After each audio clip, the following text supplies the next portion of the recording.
The story starts with a gut-punching betrayal that immediately raises curiosity.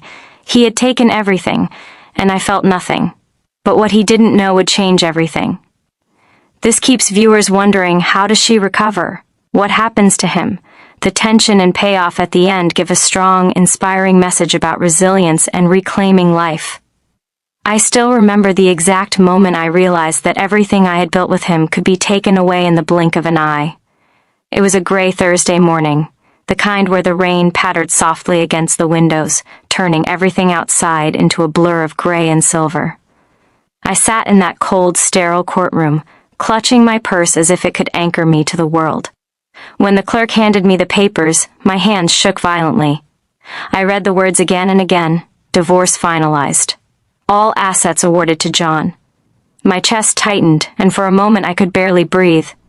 I looked up at him, my husband, the man I had trusted with my heart, with my life, and saw no remorse, no flicker of doubt. Only a quiet satisfaction, a smugness that made my stomach twist. He had taken everything. The house we had dreamed about together, the car I had chosen myself, the savings we had meticulously built over years, even the little things that carried our memories, the photographs, the gifts, the moments frozen in trinkets. He had taken them. I felt a strange mixture of numbness and rage. There was a part of me that wanted to scream, to storm at him and demand why he could be so cruel. But another part of me, a smaller, quieter part, simply wanted to vanish, to disappear into the rain outside. And so I left, walking through the downpour, my coat soaked, my hair clinging to my face, the weight of betrayal heavy on my shoulders. He thought he had won, that he had destroyed me completely. And for a moment, I allowed him to believe it. For weeks I didn't reach out to anyone.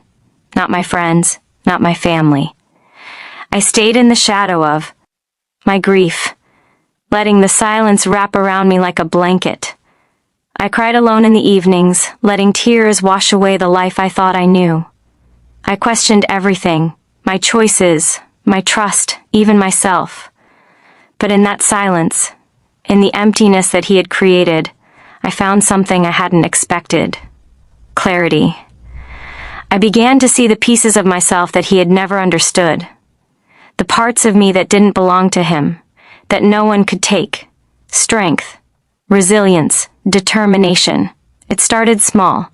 At first it was freelance writing. Just a few assignments, nothing significant. I sold some handmade crafts online, pieces I had made in quiet evenings when I used to think of him. Each little success, each tiny accomplishment was a spark, igniting something deep within me. Rejections came, and with them, frustration. Some nights I lay awake, staring at the ceiling, thinking that maybe he had been right, that I was helpless, that life without him would always feel like a battle I couldn't win. But somehow the frustration didn't crush me. It fueled me. Every no became a reason to push harder, to prove that I was capable, that I could rise, even when life tried to push me down. Months passed, and slowly, imperceptibly, the world began to shift. A client commissioned a small project, a marketing campaign for a fledgling startup. They were impressed, shared my work with others, and suddenly my tiny venture began to gain traction. It was not overnight, not dramatic, but steady, consistent growth that I could feel deep in my bones. Every morning I woke with a sense of purpose, a mission to build something that was mine entirely, something no one else could take. John had underestimated me, as he always had. He thought that taking everything meant I was broken, that I was finished. But he had forgotten one crucial thing: I had me. I had my mind, my skills, my courage. And that was enough to start over, to rebuild, to create a life that was stronger, brighter, and more resilient than anything he could destroy. I remember the first day I walked into a room and realized I belonged there, not because of him, not because of our past, but because of me. I rented a small apartment, modest but cozy, filled with the things I loved and cared for. Each object, each corner of the space was a testament to my independence, my reclamation of life. I filled my days with work and learning, expanding my skills, networking with people who genuinely respected me, who valued my ideas, my vision. Friends came and went, but the ones who stayed became pillars of support, quiet reminders that the world still held kindness and sincerity. And then came recognition. My projects began to attract attention beyond my immediate circles. A larger client noticed my work, and one project led to another. Slowly, my name became associated with quality and creativity, not as someone's ex-wife, not as someone who had lost everything, but as someone who had fought to rise again. I felt a surge of satisfaction every time I saw my work appreciated, every time a client called with another opportunity. It was more than financial security. It was validation, proof that I could survive, thrive, and even shine without leaning on anyone else. Yet despite all this progress, there were moments, rare but sharp, when memories of him struck like lightning. I would see a photograph, hear a song, or pass a street that reminded me of our life together. The initial sting had dulled, replaced by a different kind of clarity, understanding that those memories, painful as they were, no longer controlled me. I had learned that life doesn't end because someone else tries to take your happiness. Life continues, and sometimes it rewards those who dare to rise from the ashes. By the end of that first year, I had transformed my tiny online venture into a small but thriving business. I was independent, confident, and capable. John's name rarely crossed my mind, and when it did, it wasn't with bitterness, but with quiet acknowledgement of how wrong he had been. He had taken everything he could, but he had overlooked the most important asset, me. He had underestimated my spirit, my determination, my ability to create and rebuild. And that, I realized with a small, secret smile, was a mistake he would never understand. I had learned that the real power doesn't lie in what you possess. It lies in what you do with what you have, even when it feels like nothing.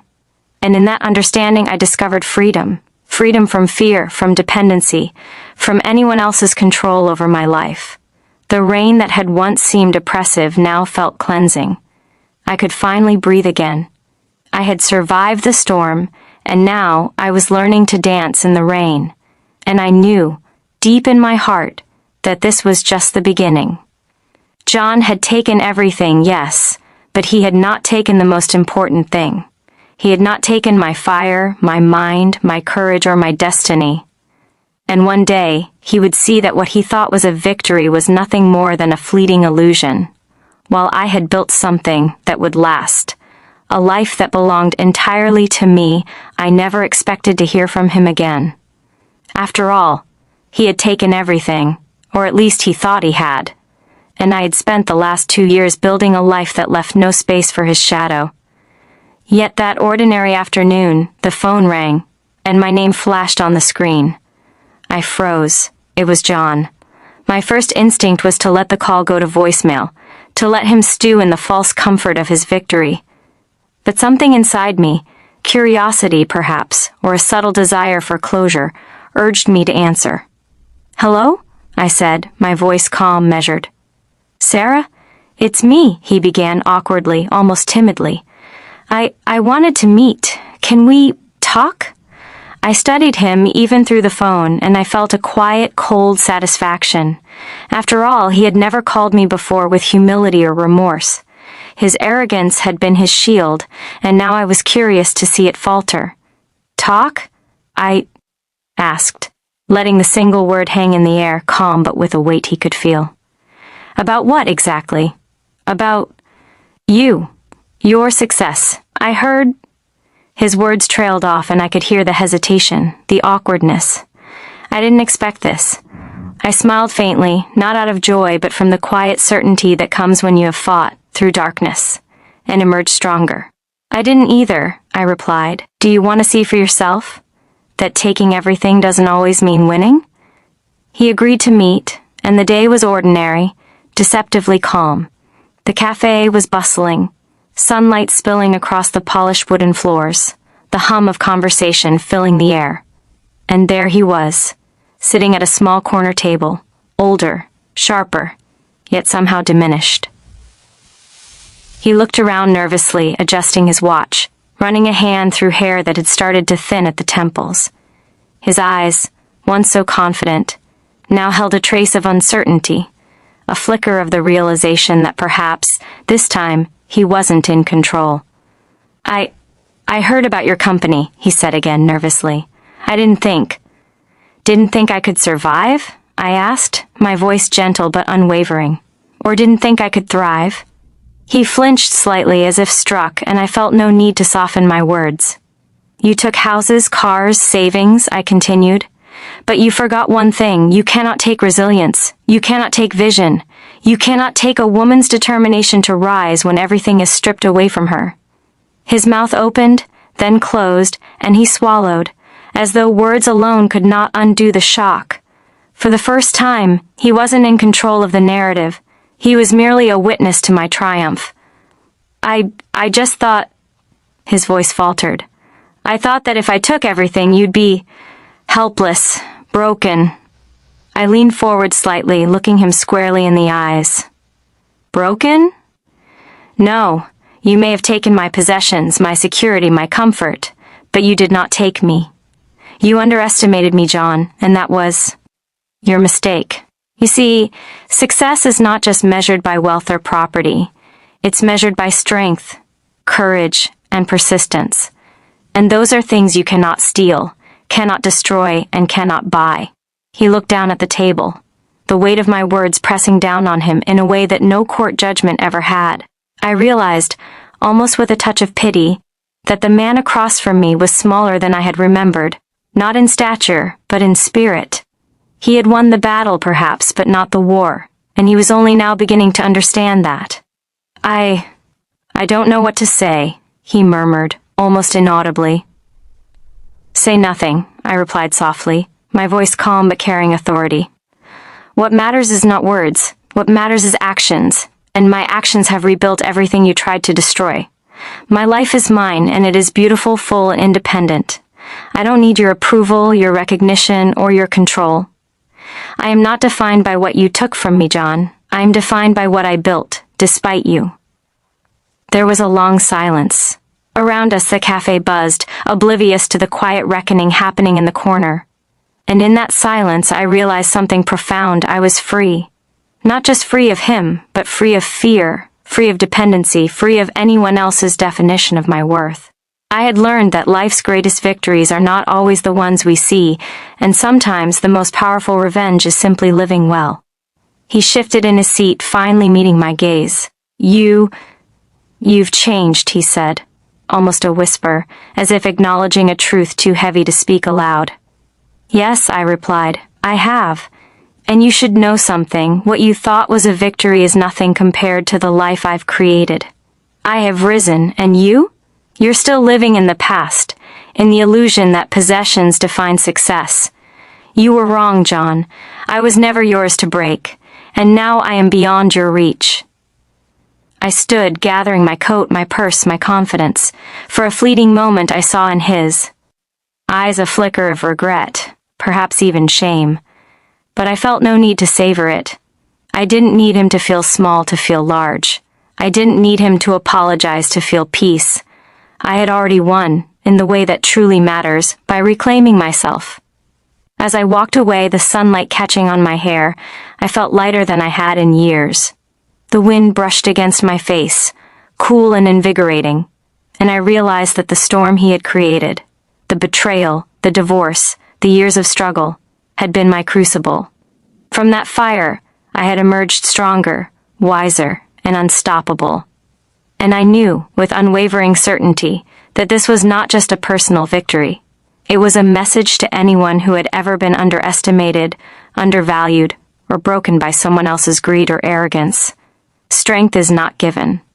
Strength is grown, nurtured, and claimed through resilience, vision, and unwavering self-belief. John had taken everything, yes, but he had overlooked the one thing no court could award, my indomitable spirit. And that, more than any house, any savings, any superficial victory, would last forever. I had not only survived, I had flourished. And in that flourishing I found my truest freedom, my deepest satisfaction, and my most profound joy. Life had balanced itself in the quietest, most powerful way possible. He had won the battle, but I had won my life. And there was no comparison. The chapter opens with an immediate tension. I never expected to hear from him again, and when I did, I realized he had no idea what he had truly lost. This keeps viewers glued, wondering how she will respond and what the outcome will be. The story ends on a strong, inspiring note about self-empowerment, perfect for leaving audiences motivated and emotionally fulfilled.